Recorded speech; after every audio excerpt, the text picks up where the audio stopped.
কারো পানি লাগবে ভাই, পানি পানি লাগলে নেন ভাই, এমন মায়াবী আর দরদি কণ্ঠে জুলাই বিপ্লবে ছাত্রদের পানি এগিয়ে দেওয়ার কথা মনে পড়ে কি? বলছি 18ই জুলাই ছাত্র আন্দোলনে উত্তাল রাজধানীর উত্তরায় মীর মাহফুজুর রহমান মুগ্ধের কথা। টিয়ারশেলের ঝাঁঝালো ধোঁয়ায় কিছুই দেখছেন না, তবুও অকুত ভয়ে ছাত্র জনতার হাতে তুলে দিচ্ছেন পানি। এরই মাঝে ঘাতকদের বুলেটে সড়কে লুটিয়ে পড়েন মুগ্ধ।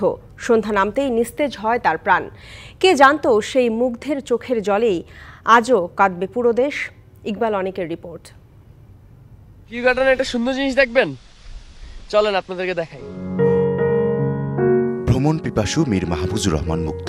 18ই জুলাই তার পরিবারের সাথে যাওয়ার কথা ছিল কক্সবাজার, তবে সেদিন মুগ্ধ ও তার যমজ ভাই মীর মাহবুবুর রহমান স্নিগ্ধ থেকে যান ঢাকায়, কারণ বন্ধুদের নিয়ে 20শে জুলাই সুনামগঞ্জের টাঙ্গুয়ার হাওরে ঘুরতে যাবেন। 18ই জুলাই ছাত্র জনতার আন্দোলনে উত্তাল ঢাকা। ওই দিন বাবা মায়ের সাথে কক্সবাজার না গেলেও বন্ধুদের সাথে নিয়ে আন্দোলনে ক্লান্ত শিক্ষার্থীদের মাঝে পানি বিতরণের জন্য বাসা থেকে বের হন মুগ্ধ। সে সময় আন্দোলনরত শিক্ষার্থীদের ছত্রভঙ্গ করে দিচ্ছিল পুলিশ। ঠিক সন্ধ্যা নামার আগে রাজধানীর উত্তরা আজমপুর এলাকায় পুলিশের ছোড়া বুলেটের আঘাতে সড়কে লুটিয়ে পড়েন মুগ্ধ। নিস্তেজ হয় তার প্রাণ। এরপর পেরিয়ে গেছে প্রায় 5 মাস। মুগ্ধর পরিবার এখনো ফিরতে পারেনি স্বাভাবিক জীবনে।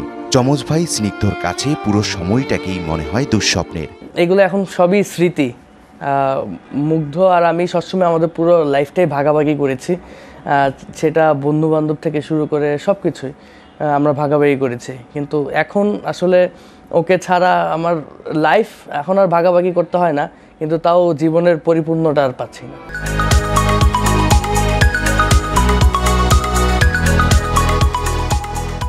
মুগ্ধ বাসায় স্নিগ্ধতা ছড়ালেও তা এখন নিষ্প্রাণ বলে জানান শহীদ মুগ্ধর ভাই স্নিগ্ধ।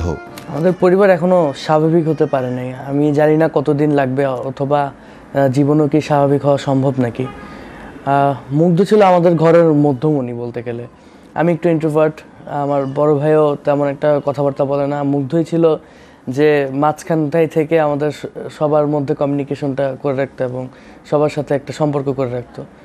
মুগ্ধ যাওয়ার পর আমরা শূন্যতা অনুভব করছি এবং এই শূন্যতা কখনো কাটানো সম্ভব না।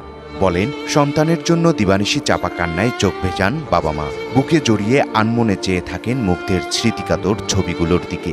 আমার আব্বু খুবই নরম হয়ে গেছে। আমার আব্বুর বয়স অত বেশি না, তারপরও এখন এতটাই নরম হয়ে গেছে যে কথাবার্তা বলে বাচ্চাদের মতন। আমার মা যখনই আমাদের রুমে আসে সে কান্নায় ভেঙে পড়ে। ফিজিক্যালি হয়তো বা মা কিছুটা ঠিক আছে, কিন্তু মেন্টালি একদমই ঠিক নাই। আগামী বছরের 5 আগস্টের মধ্যেই আহতদের চিকিৎসা এবং নিহতদের হত্যার বিচার চান মুগ্ধের বাবা। অন্যথায় ফের আন্দোলনে যাওয়ার হুঁশিয়ারি তার। এই 5 আগস্ট থেকে আগামী 5 আগস্ট পর্যন্ত দেখব যদি এটার কোনো একটা ধারাবাহিকতা এবং আমরা যদি আশ্বস্ত না হই এ ব্যাপারে, তাহলে এই সরকারের কাছ থেকে আমরা আমাদের দাবি আদায় করে নিব। মুগ্ধের মতো হাজারো ছাত্র জনতার আত্মত্যাগে 24-এর কোনো অভ্যুত্থান। মীর মাহফুজুর রহমান মুগ্ধকে নিয়ে রাজনীতি না করার আহ্বান তার পরিবারের। ইকবাল অনেক, বিবিসি নিউজ, ঢাকা।